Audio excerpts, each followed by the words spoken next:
Good afternoon and salutations. My name is Calypso, aka Carousel, and welcome to the stream.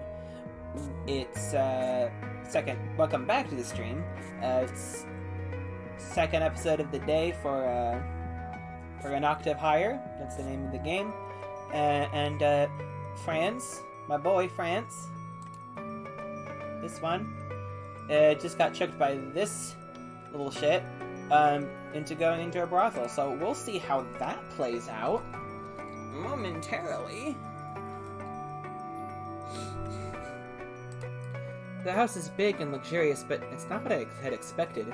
I double check and triple check the address, but this is really it. The name of Mrs. Beauvoir is even right above the door. Maison de Beauvoir. What is this place? This is definitely not an ordinary house. Should I knock on the door? A dirty-looking man starts to talk to me as he walks by. Are you a first-timer? What are you waiting for? Don't be embarrassed, we all know this place. Just go inside. Excuse me? The best girls are only available later at night. You'll be able to find someone to suit you even now. But what are you talking about? Don't pretend, boy. You're here to have fun with the girl, alright? Or maybe you just want to see some tits. They might let you look for free if you pretend you're lost. No, I'm not here for that. Realizing what kind of place this is, I quickly turn and walk away. Okay.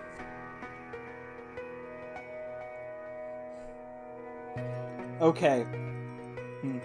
Frederick Godwin. Why did he do this to me? Sure, he might have been annoyed because I asked for funding, but he didn't have to make me come all the way out here out of spite. My heart is beating fast. Now, how do I get back to the city? I try to retrace my steps quickly. I don't hate pearls, but that doesn't mean I fancy being around them. Soon I'm lost. Each corner looks as dirty, dark, and decrepit as the last. Nothing stories me as familiar. Stories me? Interesting use. At intersections, I now pick roads purely by instinct, my only clue being that roads near the city are supposed to be wider. Following this reasoning, at last I come across an open area with a wide road. Unlike the dark alleys in the slum, this place is bathed in orange light from the setting sun. I'm relieved to have found my way back to the city. Thank my intelligence. So, the place doesn't look like the city at all. If anything, it is even more rural. I walk some more before spotting a sight on which stand a number of large old buildings. From it comes the sound of machinery, of labor, and of magic being cast. I know I should be going back to find the roads that will take me back to the city, but somehow I am drawn to the sight. When I finally stop walking, I'm already standing in front of the rusty gate. On it, a sign reads, Magical Mechanical Ltd. Magical Mechanical? I see. This must be a factory where magic machines are assembled.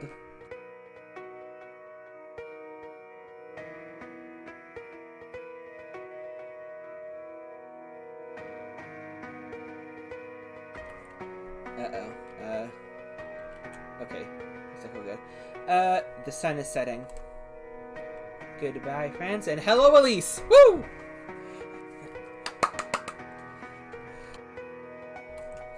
The setting sun marks the end of my shift. I glance outside the factory building to see the road and some small buildings painted orange by the setting sun. I slip my left hand into my apron pocket. The vial is still there. Are you really going to do it? Judah's getting ready to leave for home. Yeah. You know it's not going to work, right? I don't reply. See you tomorrow, Elise. See you. I watch silently as Jude leaves the factory. When I can no longer see her, I too make my way outside, but instead of exiting the gate, I make a right turn. After circling the factory, I arrive and find what I was looking for. Okay, goodbye, Elise. Hello, friends again. I circle the factory, cautiously moving along its fence. I don't know what it is I'm looking for, but I keep surveying the complex. After a while, I find a small opening that leads to a place like a small backyard. And you're just going in? I enter slowly, but stop when I see someone. A girl. She's around my age, perhaps younger. She's just in a factory uniform. Her shoulder-length hair is disheveled, but it's not unsightly. A small braid runs behind her right ear, but not the left. The asymmetry makes her unusually special, but especially considering her surroundings. She's sitting at an old piano that's set in the middle of this abandoned yard behind the factory building. As unusual and out of place as the beautiful lady who sits at it is in the middle of these slums. Why do these guys talk about her in the same way? It's kind of weird. She reaches out to the piano with her right hand and gently presses a key right in the middle of the keyboard.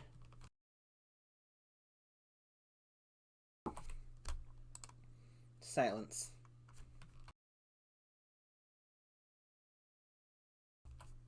Okay. Having failed to produce any sound with the middle F key, I try an octave higher to the right. Rook! She said the name. The name of it, this is the name of the game. It's the name. She said that. Remember in Bloodborne when the main character when Garamond said, "Wow, this night has truly been born of blood," or whatever. God, it's dumb. More silence. Not surprising. This piano has been broken since the day it was made, for all I know.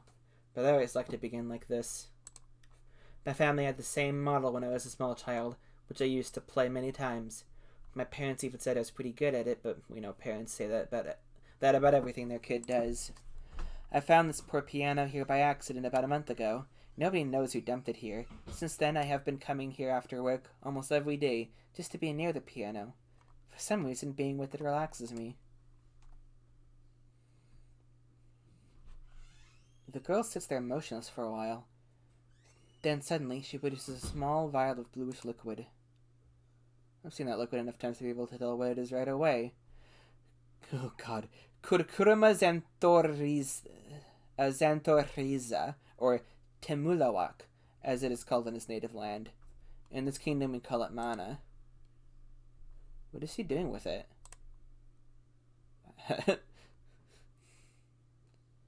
Am I really going to do it? I'm sorry for lying to you, Mr. Nelton. I actually drank the potion from lunch break. I'll find a way to make up for this somehow. I gaze at the drink in my hand again. Yes, I'm going to do it. I carefully take the cap off the vial, bring the vial to my lips, and empty it. Having drunk the mana, the girl brings both her hands slightly above the piano, palms facing down, as though giving it her blessing. These are very quick turnaround for point of view. I close my eyes. If anyone saw me right now, she'd think I was in the middle of doing mental preparation before performing a sonata.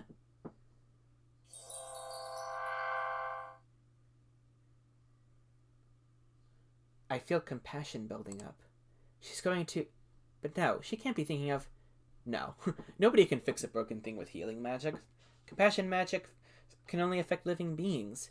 You can heal a man or woman or child or animal, but not a piano. Okay, I think the anecdote with the doll is a clue. I think the person casting it has to have sentimental affinity or attachment to the object. If this works, that I'm calling it there. I think that's my best guess. That's my best guess. Because it was the child's doll. If it actually happened, that's why it happened, I think. Alright, let's see. Is it gonna work? No? Yes? No? Compassion. Transform. Amplify.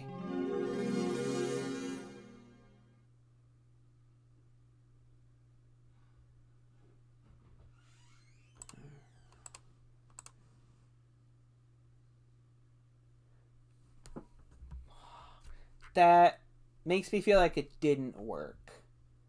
If there's a lot of ellipses and we're moving on to a different day. Light day, 26 Sextilis, AM 3:13. Ah! Thanks for coming to my house, Johann. Always a pleasure, Joff. It's an honor to meet you, Lord Godwin. My name is Franz Byron, student of Professor Pose. My father is having a meeting with the famous professor from Conservatoire de Ouverture to evaluate yesterday's event, as well as discuss potential projects that may receive support from MM. Because I attended the symposium yesterday, my father insisted that I be here. What a pain in the ass. What I don't understand is why that student is also in this room. In fact, isn't he supposed to be at the Conservatoire? Even though it's a light day and there are no classes, at least he could have the decency to do his homework and be far away from me. Originally, people only rested from work on Sunday, but sometime in the last century they decided that they would work 5 days a week instead of 6. Light day joined Sunday to make the modern weekend. So, yesterday's symposium. Yes, MM will be having a shareholder meeting next week, and I'm thinking of proposing to invest in some research projects that have potential to bring good returns for the company. All our representatives have submitted their recommendations to me, but I also want to hear your opinion. Not all our representatives, Father. I don't remember giving enough of a damn to write a report. Oh. Now, I'm obviously biased, but if I may, I'd like to suggest my own student's research project. A student project? Which one is that? It's the one about the study of compassion magic, my lord. Oh, that. Any other projects you can recommend, Johann? Burn, damn. Father is harsh. He completely disregards Poe's idea without any comment whatsoever. My lord, if you're interested, I can give you more details about my research. My father eyes the student coldly without turning his head. I think I've heard enough details from our own experts. With all due respect to Professor Poe, your advisor and my friend, I have to tell you that our team of experts have decided that your research is unlikely to produce anything of value. Well, I think a scientific theory that will lead to the creation of compassion magic machines would be very, very valuable indeed. I think you misunderstand. I'm not saying that the result you're hoping to get from the research would be worthless. I'm saying that it is unlikely to yield such a result. Our team of experts at MM have concluded that it is very improbable that your research will succeed. Joff, while I agree that the project is very ambitious, I believe it is still worth pursuing for. Even if it ultimately fails, you will surely gain valuable insights into compassion magic, which will enrich your understanding of magic in general.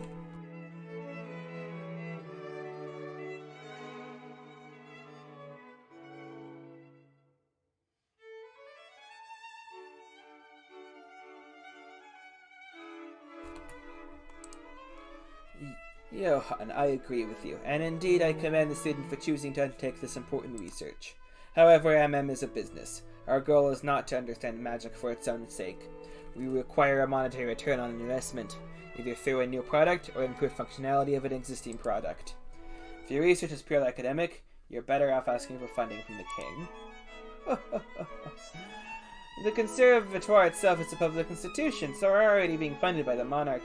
Unfortunately, most of that money is used for operational costs. There's very little left for research projects.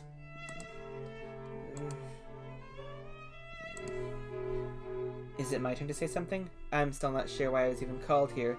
Whether Father wants to fund the silly project or not is none of my business. Actually,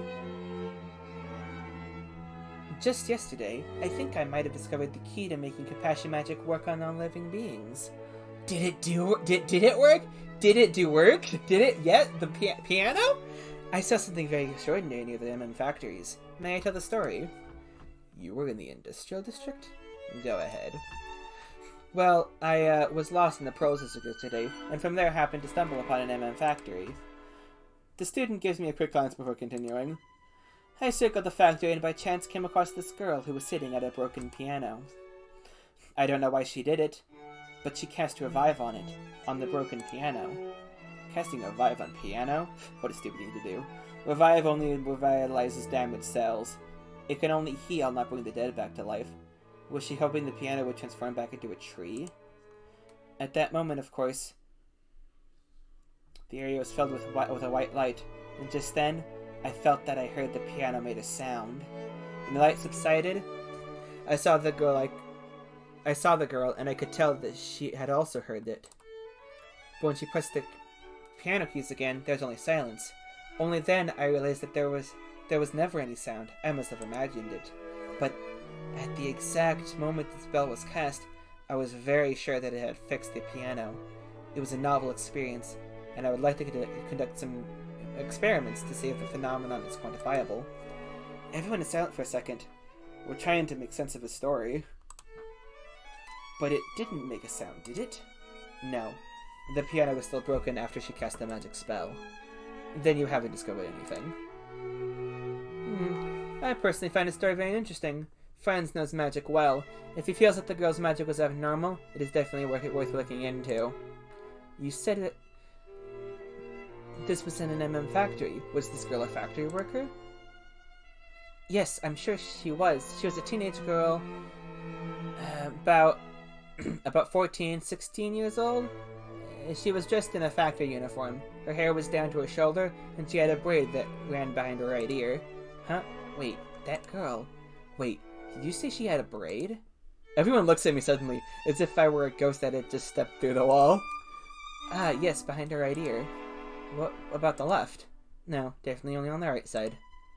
Frederick, if you must ask questions, ask something relevant to the discussion. There's no mistake, it was definitely her.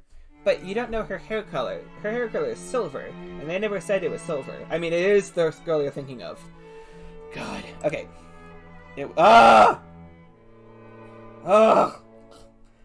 I'm gonna throw up. It was the beautiful girl I saw in front of Maison de Beauvoir. What's wrong with being interested in a girl, Joff? It's wrong if it's him.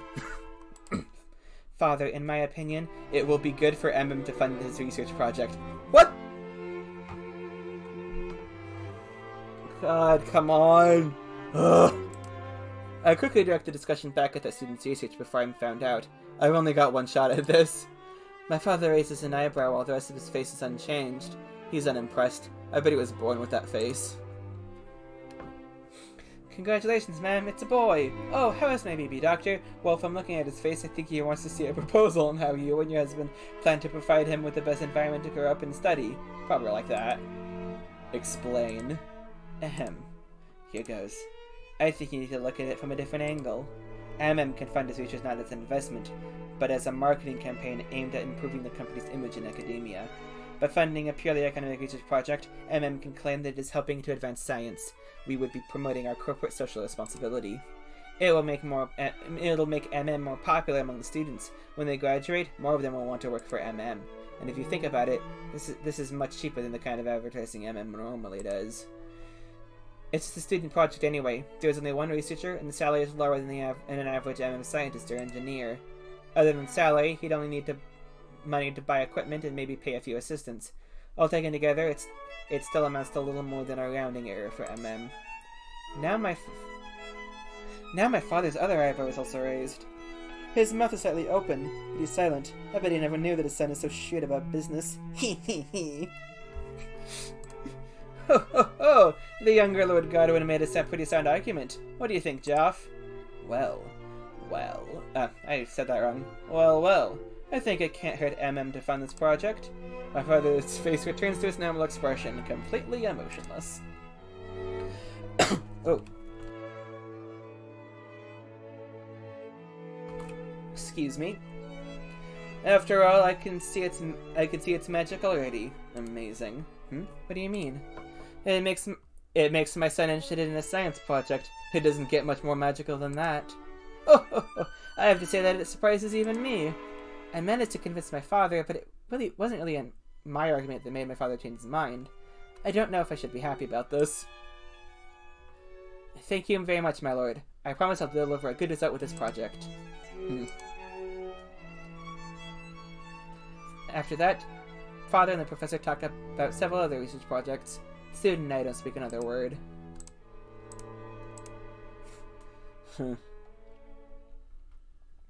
Thanks, Frederick. Thanks to you, Lord Godwin agreed to fund my project. My father and I, and the professor have left together after the meeting. I don't know where they're going. Don't mention it. Oh, by the way, to be honest, I was a bit irritated yesterday after sending me to that place. I was rather panicked when I found out what kind of place it was. And you really got me there, but I'm not angry because now I know that you sincerely wanted to help me and only gave me that address as a joke. But how did you get that place address anyway? Silence! What a dolt! If my father was still here and heard about me going to Maison, I'd be fed to a dragon. Wait, are there dragons in this? This game explains all these things about magic and industrialized magic and all this shit. And only now I'm learning that there are dragons? Come on! Show me the dragon! Show me the dragons! Dragons! Dragons! Come on! I wanna see dragons! Dragons! Dragons! Okay, I'm good. I'm back. I'm good. Well, damn it! My dreams are dashed, crushed, under the sick heel of the boot of reality. Well, so to speak. Dragons are real, of course. What is this, a fantasy land? You have magic! Okay, yeah, but... by the way, can you bring that girl here tomorrow? That girl? The factory worker who tried to fix a broken piano. Oh, do you want to meet her? I want to see her compassion magic with my own eyes. Ah, yes, of course. You must be really interested in compassion magic. Haha. I will have you smitten, you fool. Okay, I'll find and bring her here tomorrow. I don't know why I want to see that girl so much, to be honest. She is beautiful, but she isn't the only beautiful girl in Norwich. I guess there's just something about her that's different from all the other girls. Fucking gag. Okay. After Friends brings the girl here tomorrow, I won't have a need for him anymore. To hell with this nonsensical research. Great. Good luck on your research. See you tomorrow. See you tomorrow, Fudgick. Thanks again for your help. Ah! Goodbye. Hello? Hello, my boy?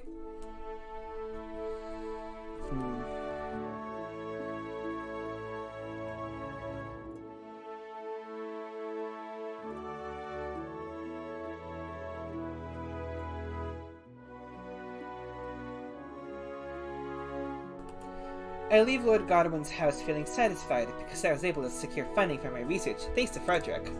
Frederick wants to see the girl tomorrow, so I have to find her right away. I look up at the sky to see the sun above me.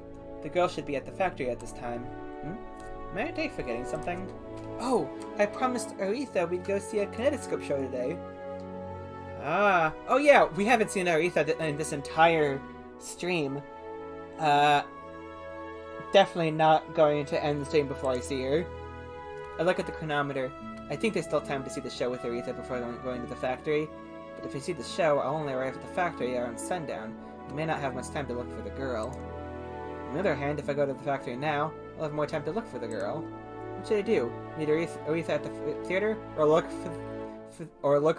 for the girl at the factory? Ah! I have a choice to make? Oh no! But... hold on. Yeah, I have points either here or here. I don't know. I want to make doubly sure that I see Aretha in the stream. So, theater. I already made a promise with Aretha. I have to go see her. Now, where's the omnibus stop? I arrived this morning in Professor Poe's personal carriage, but he has gone somewhere with Lord Godwin. Looking around, I find myself by big and luxurious houses. Even among the bourgeois, not many people can afford to live in this area. There don't seem to be any omnibuses. Everyone is riding his own personal carriage. Occasionally there are also taxi carriages. I pick a direction on a walk, trying to dig into my memory of riding with Professor Poe this morning. Not here. Wait, I think we took this turn. There really are no omnibus stops around this area. Aristocrats just don't use omnibuses, I guess. Finally, excuse me.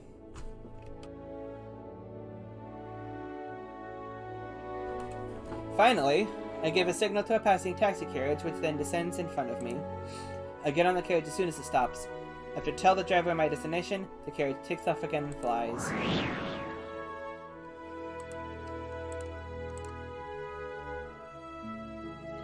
The carriage drops me off on the street right in front of the theater, a busy street in a business district in central Overture. As soon as they get off, the carriage picks up another passenger and takes off to the sky.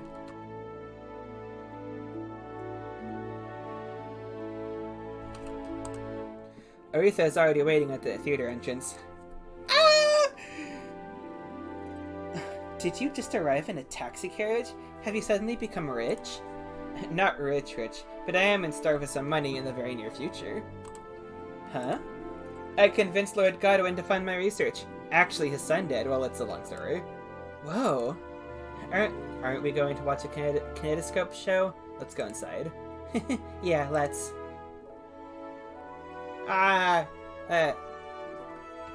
Cute. What does this say? Popalux in the candy house. Does that bunny robot have a lightsaber? Sleeping Beauty. Alright, yeah. Of the 20 to 30 people inside the theater, only 2 or 3 are aristocrats, while the rest are bourgeois. Sorcerer seems to be more popular with aristocrats. Maybe it's this thrill of seeing people bleed for your entertainment? The theater is much smaller than I thought. Kinetoscope shows are a new form of entertainment. They're not very popular yet. So what are you watching today? Aretha leads me to a wall on which 2 posters are hung. One of the posters shows a drawing of a young woman in a courtly dress lying atop some kind of bed, and a young man standing next to her. At the top is written the title, Sleeping Beauty. The other poster shows a drawing of some kind of bizarre mechanical bunny holding some kind of illuminated sword. The title is Popalux and the Candy House. France, what do you want to watch? I'll watch Sleeping Beauty. Weak! Coward! Watch Popalux! Actually, no. Popalux? Okay, it might be for children, but it actually has a very deep message. And it tackles themes that adult programming would never touch. Okay, that was a joke. In case you couldn't tell. Okay, let's buy our tickets. After buying our tickets, Aretha and I join the rest of the audience in front of the big white screen. Not long after, the show begins. First, the light. The kinetoscope operator casts an illumination spell to project an image onto the screen. Next, the projecting machine casts a spell to run the film strip alternately open and close a shutter inside. The image on the screen begins to move as the shutter makes a repeated click, clack, clack, clack, clack, clack sound. A kinetoscope can only provide visuals, so a storyteller stands next to the screen and narrates the story. Sometimes he also acts out the character's dialogue. Oh, interesting. Okay, but I would love to make, like, this guy just in, like, a coat and a top hat speak for this little kawaii mechanical bunny. To enhance this experience, the story is accompanied by an orchestra, but unlike in a sorcerer match where you'd see a full-size symphony orchestra, here it's just a chamber orchestra consisting of no more than 15 musicians. And then, the story. The story begins with the birth of a king and queen's long-wished-for child. The king and queen throw a banquet and invite 7 fairies to celebrate the birth of the new princess. At the banquet, the fairies each seat themselves before a golden box containing gold-jeweled utensils. However, a fairy who was overlooked enters. She's offered a seat, but not in front of one of the golden boxes, since only 7 were made. Angry that she doesn't get a golden box for herself, the bad fairy places the princess under an enchantment. Before her 20th birthday, the princess will prick her hand on a spindle and die. One of the good fairies tries to reverse the curse, but she can only do so partially. Instead of dying, the princess will fall into a deep sleep for 100 years, and only a true love's kiss will awaken her. The princess grows into childhood and then into adolescence. Although, why are we just reading Sleeping Beauty? Hold on, why are we reading this? All the while, the king and queen try to keep her away from spinning wheels or spindles. They forbid the possession of one throughout the land. But one day, when the king and queen are away, the princess comes upon a spindle, and the curse is at last fulfilled. The sleeping princess is then carried to the finest room in the palace, and placed upon a bed of gold and silver embroidered fabric.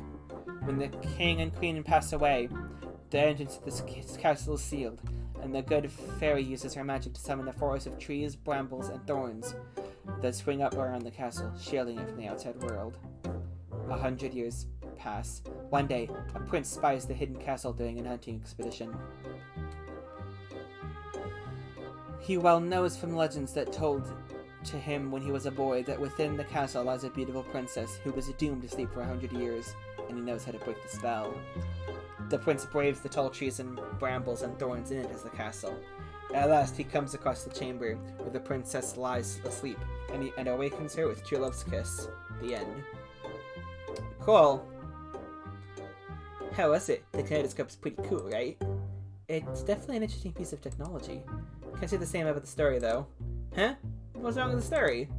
What's wrong with... Look, I can imagine the spell to put a target into a deep sleep, but one that activates only when the target puts their hand in a spindle, more than 10 years after the spell is cast?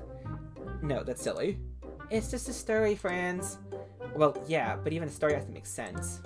I mean, how does the prince left the curse 100 years after it was cast? It's logical. Was it a compassion-based magic? You couldn't tell. Nobody had an aura when any of the spells were invoked. Friends, it's a fairy tale from hundreds of years ago, long before we had magical science. Well, fine, but do you know what the worst part is? I think I know, but I hope I'm wrong. The kiss! Oh god, I'm right. How do you cast a spell with a kiss? You can cast a spell with a hand. Come on. Even given that it was a fairy tale, there's a limit to how ridiculous a story can be. That's funny. It's the power of true love, friends. Come on, don't be so literal-minded. And that's another thing. The prince sees the princess for the first time, and the first thing he does is steal a kiss without her consent. That's sexual harassment. He is right about that. Friends, what happened to your childhood? Where did your sense of wonder go? Oh, boys, you're also serious and literal all the time. Lighten up. Look, I'm an engineer, and I can still enjoy a fairy tale. I wonder what he would have said,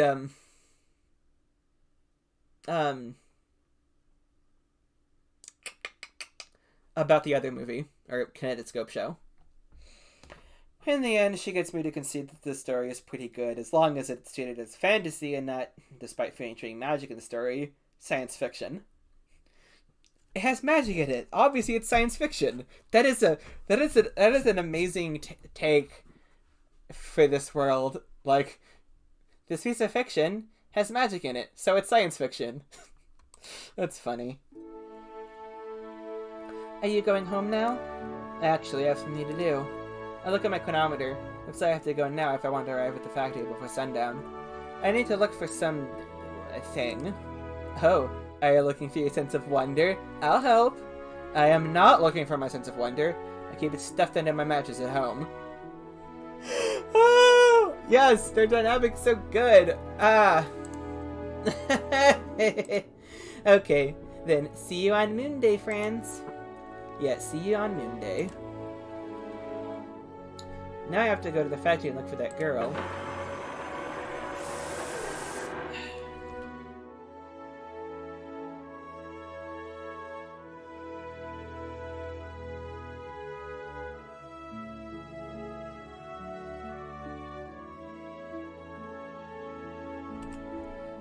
Having nothing to do while sitting alone on an omnibus gives me an ample time to think about my research.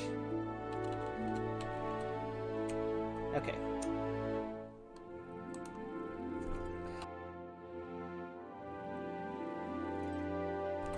I'm still not sure if I'll be able to find anything new from the research, but if I can get the girl to help, I should at least be able to produce some interesting experimental data. Like Professor Poe said, even if the research ultimately fails, it'll be okay as long as I can add to the literature about compassion magic. I can just point out any random deviation from normal results and mention anything that correlates with that finding. I'll end the paper by noting that nothing conclusive can be inferred yet from my research. In further studies, I needed to formulate a theory. This is up to my writing skill. Oh, science. Writing a skill is important too. I said skull. Running my thesis through a few drafts will make it shine, even if the paper doesn't offer up a scientific breakthrough. I worry about Frederick, though. He seemed genuinely interested in this research, but I'm not very confident that I'll be able to replicate what I saw yesterday at MM. Well, that can be payback for the joke he played on me. But what was I feeling back when that girl cast her spell?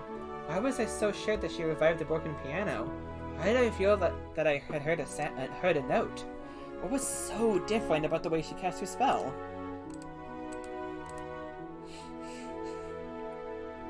I get off the omnibus on a street nearby the factory. I walk along the city street toward the factory. It shouldn't take me long to get there, but I need to hurry. The street is quieter out here where the pearls live. There are almost no vehicles crowding the sky, and most of the shops are closed. While I'm walking, I spot two people in the distance who strike me as odd. Because one is a bourgeois woman, and the other is a proletariat man in an unusual getup. Watching closer, I realize that the man is assaulting the woman. Give me all your money and mana potions. I'll give you everything. Please don't hurt me. The woman is whimpering as she takes out her money and mana potions from her purse. Here, please let me go now. Let you go? Sure, lady. In just a second. Please don't. The man strikes the woman hard, sending her body tumbling to the ground. Ah! Looking down at the woman, the man pops the cap off a mana potion and swigs it down. You know, these things taste a lot better outside the factory. An aura of intelligence emanates from him. It bothers me to see someone so unintelligent using intelligence magic. Summon. A bucket full of water gushes down from his hand. It doesn't physically hurt the woman, but now she's completely drenched. Well, little lady, now you're all wet. Oh god. Maybe I should drag you back to our place and give you a set of clothes. Our place? Who's he referring to? The woman notices me then. Her eyes are pleading. Help me? What should I do? I can use magic for sure, but I've never been in a fight. Seeing the woman asks for my help, the man looks in my direction. Hey boy, don't be causing no trouble now. Go mind your own business. Oh damn, this is bad. I quickly gather my faith and pray to the gods that my wind will be strong enough to throw him across the street. The man is preparing another water spell to attack me. He's using more mana than last time. I have to send him flying before he can unleash the water. All of a sudden, a bolt of lightning rips through the sky and strikes the man on the head. The sound is so low that it hurts my eardrums. He collapses immediately, though he continues to convulse for a few seconds. Standing over the unconscious man is a policeman whose magical aura is still very strong even after unleashing his magic. In a city where every citizen is capable of using offensive magic spells, it is the police's job to keep everyone in their best behavior. That's why one has to be a very powerful mage in order to join the police. Ordinary magicians aren't accepted. The police officer picks up the money and mana potions the man took from the woman and walks to her. Are you alright? He hands the money and potions to her and helps her to her feet. Yes, thank you, officer. Be careful out there. There is a group of proles going around to target the upper classes. Can you walk? Yes. Please, come with me to the police station. I need you to give us a statement. Our medical staff will also take a look at you. Okay. The officer walks back to me. What were you doing here? I was just walking through when I saw the man assaulting the woman. It looked like he was going to attack me as well. I was just trying to defend myself when you came. I see. Please be careful. These people are getting more dangerous. These people? He gives me a sharp look. Libertans. They are members of Libertad, a group of extremist proles. They hate the bourgeoisie and the aristocrats. Oh, I see. It's not hard to guess why they hate us. Can I go now? The policeman thinks for a second. Yeah, get out of here. Just be careful and try to avoid going to a proles area if you can. Oh, okay. I can't tell him that I'm going to a proles area right now. The policeman picks up the unconscious body of the Libertan and carries him on his shoulder. Then he and the woman get on the policeman's carriage and fly off. Despite the warning, I resume my quest to the factory in order to look for the girl. Apparently, I am literally putting my life on the line for scientific research. That's rather cool if I do say so myself. I'll have to tell Aretha at school on Moon Day. Do you not understand anything? Did you hear what you just said?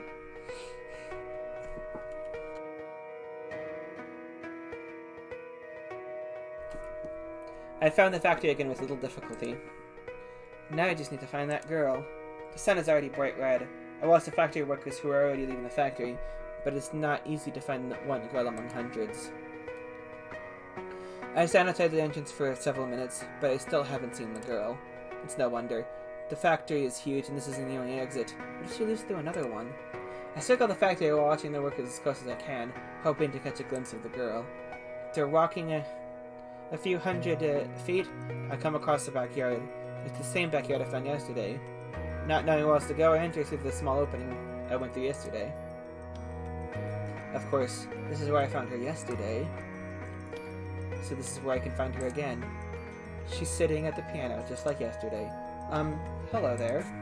Ah! Hello. This is awkward. Sounds like this that I wish I had Aretha's sociability. Were you just playing the piano? Of course she wasn't. The piano's broken. But I needed a conversation starter. The girl stands up and inches closer to me, away from the piano. Yes, but no. Come again? I mean, I was practicing the piano, but you see, this piano is actually broken. So actually, I was just pretending to play the piano.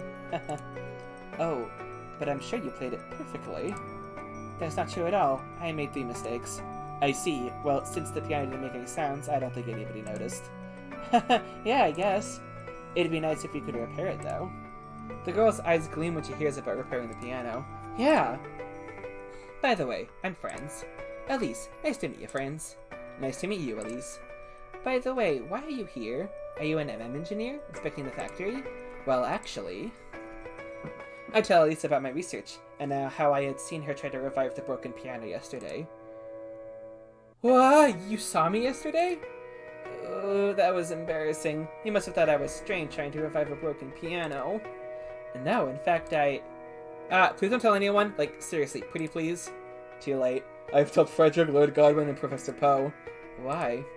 Because, Elise speaks softly, I kind of tricked my supervisor into giving me an extra bottle of mana potion so I could cast a spell on the piano.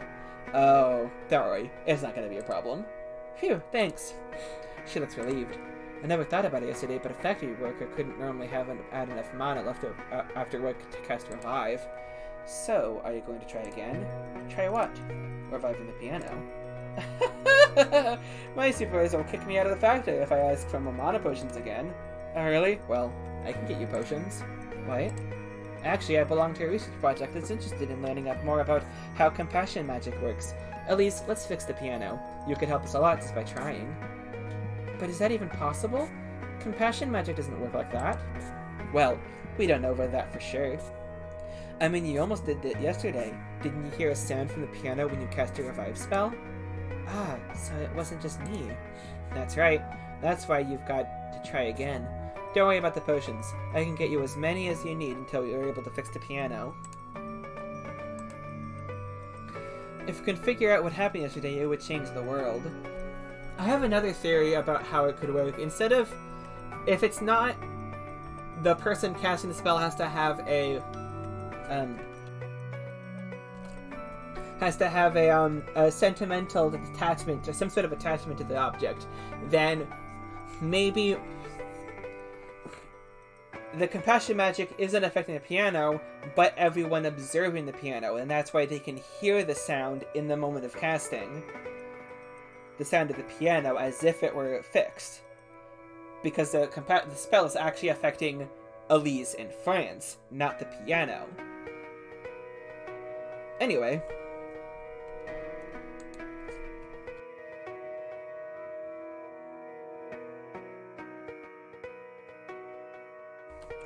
Elise turns to face the piano.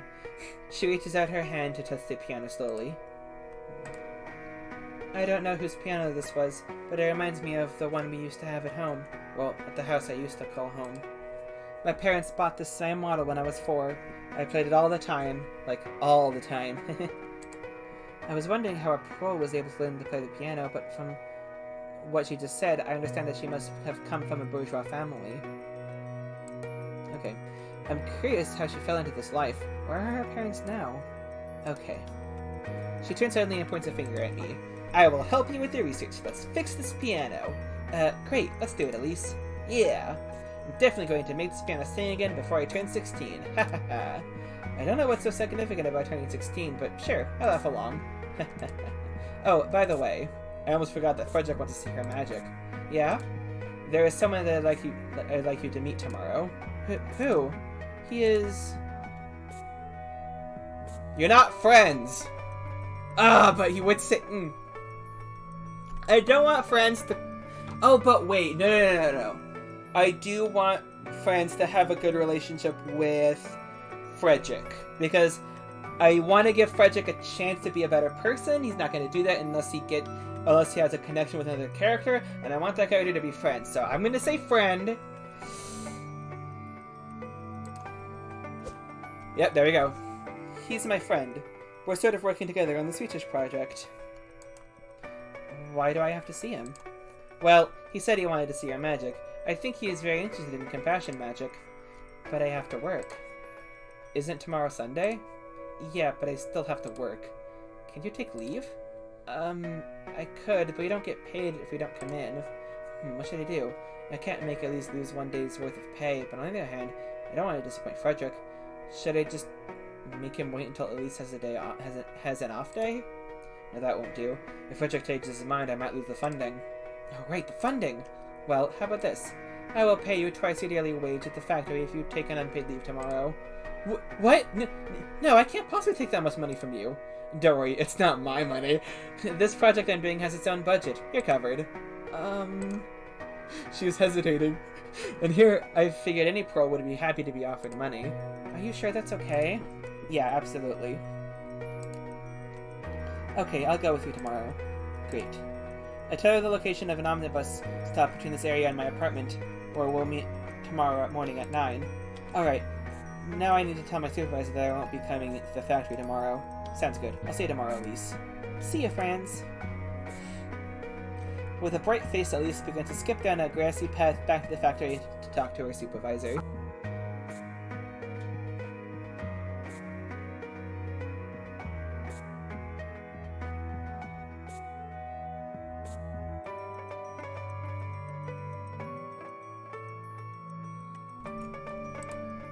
It's getting dark. I have to get home as well. I'll take an omnibus this time. A trip by taxi carriage can easily cost more than a factory worker's daily wage.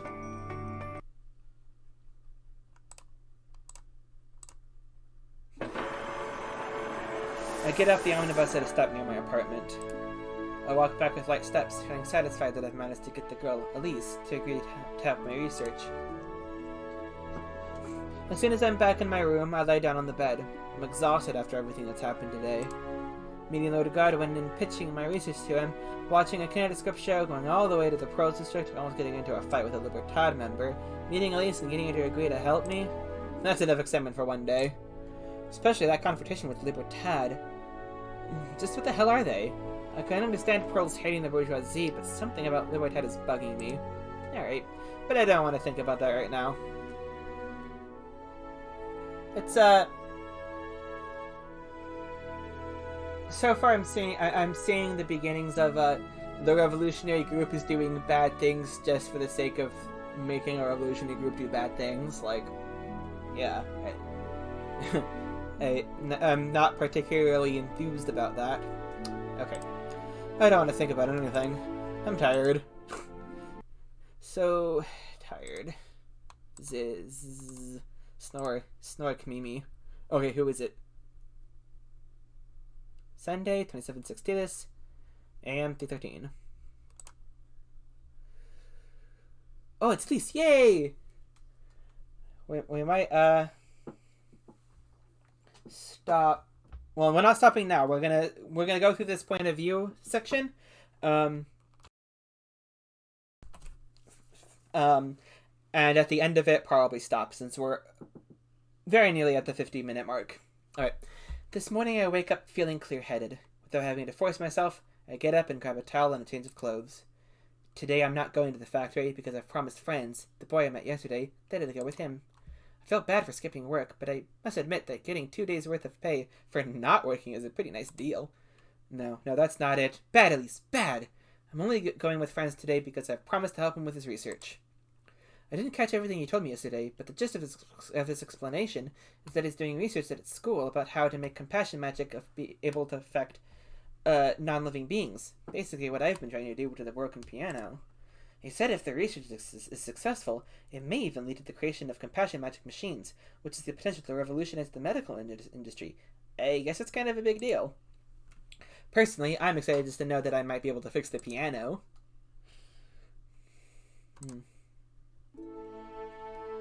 I wait for Franz down the bus stop. He told me that we'd meet at 9 o'clock, but I don't have a chronometer, so I don't know exactly what time it is now. I hope I'm not late. When an omnibus comes by, another factory worker who has been waiting at the same stop asks me why I'm not getting on the bus. I tell him I'm still waiting for a friend.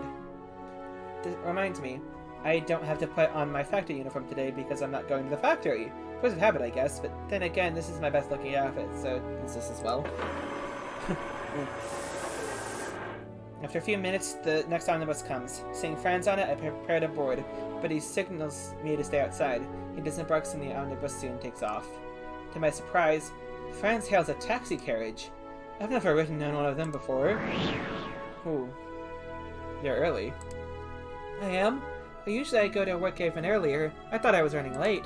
I see. Oh, what about you? Don't you have to go to school? It's Sunday. Of course you don't have to go to school. Oh, yeah, I totally forgot. Besides, it's my senior year. I don't have many classes anymore. I'm supposed to spend most of my time on my capstone project. That's what you're going to help me with. Oh, okay. School sounds fun. If I were in school, what kind of project would I be working on? Had it be a Puella Magi? No. No. Elise, listen to me. Listen to me very carefully. If a white cat ferret thing with long ear-like appendages and a red oval comes to you and starts talking to you about making a wish, do not do it. Ignore him. Just ignore him. It's a lie. But there's no point in thinking about something like that. It's not meant for me. Oh, Puella Magi is something that's actually in the world of this, of an octave higher, isn't it? I forgot about that. Puella Magi. Huh, that's interesting. Puella is like Italian or Latin or something. But the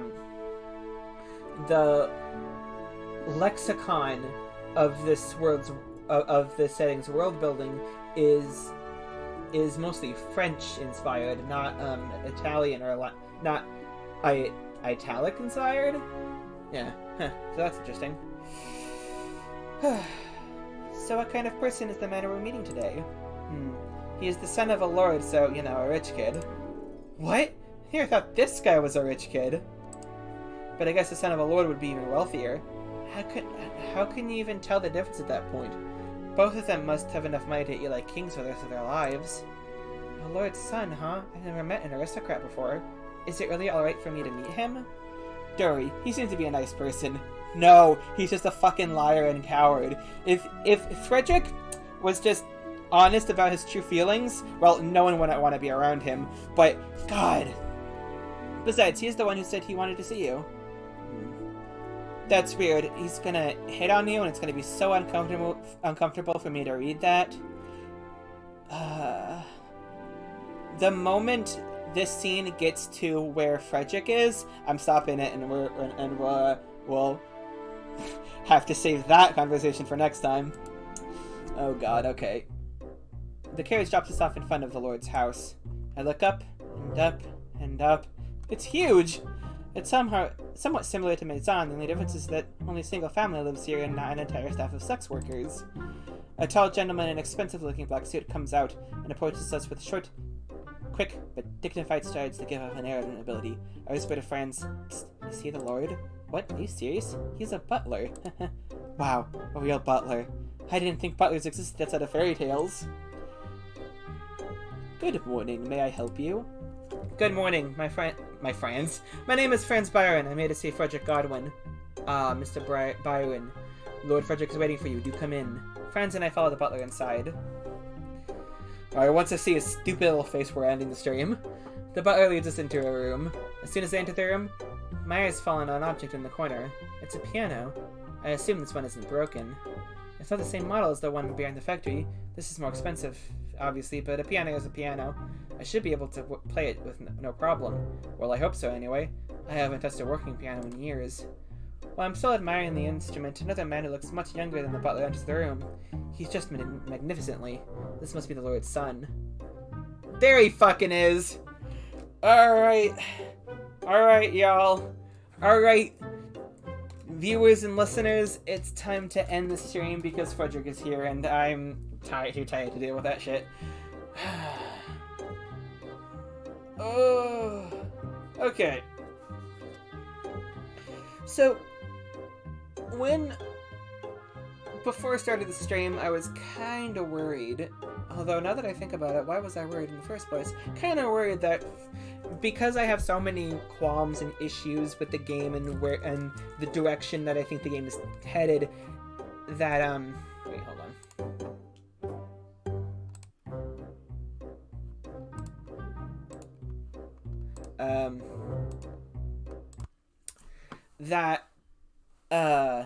What was I saying?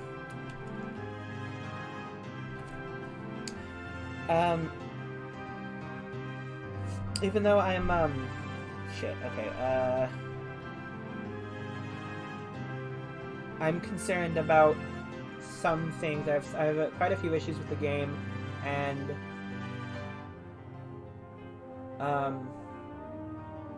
And I have qualms about the direction or the possible directions this game could be going. That I wouldn't be having fun streaming it, and that I might. Well, if that was the case for this stream and my feelings on streaming the game today, I was going to think of, well, my plan was to stop streaming the game and play it on my own time, because I am still interested in seeing how it goes, whether it's exceeds my expectations or it's just a train wreck. I want to see it, but I thought that maybe there's a possibility that I would be unhappy and not have fun streaming the game because I'm doing this for fun. But no, I have a lot of fun with this game, despite and a little bit because of its flaws. So I will continue to stream this game. However, we will not be continuing tomorrow, because tomorrow is Friday. Wait, hold on. Yes, tomorrow is Friday, and I will be streaming the final game on the cycle, and we'll also only be playing that game. Tomorrow's game, which I'm just gonna say, it doesn't really matter, is Star Wars Knights of the Old Republic, and unlike this game, I'm pretty sure that not only do I find the game to not be, not only do I have issues with the game, well, the plot hasn't really gotten to a point where I could say anything substantial about it, but like the gameplay is something, and I didn't have fun last time, so, but I also didn't play it for very long, so tomorrow, 2 hours playing Star Wars KOTOR, and I will make a decision after that, and my decision will most likely be I'm going to stop playing the game.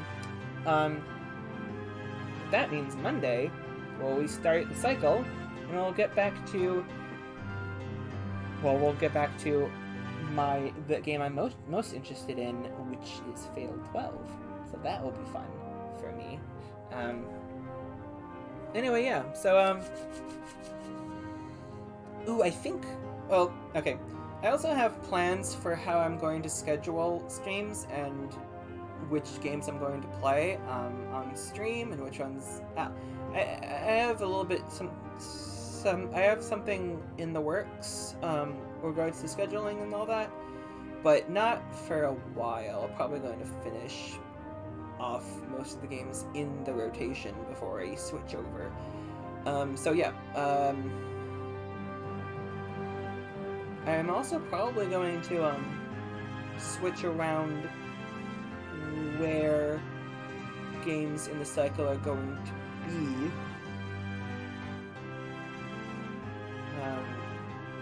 Like the ordering too, so the ordering will probably be different next time around.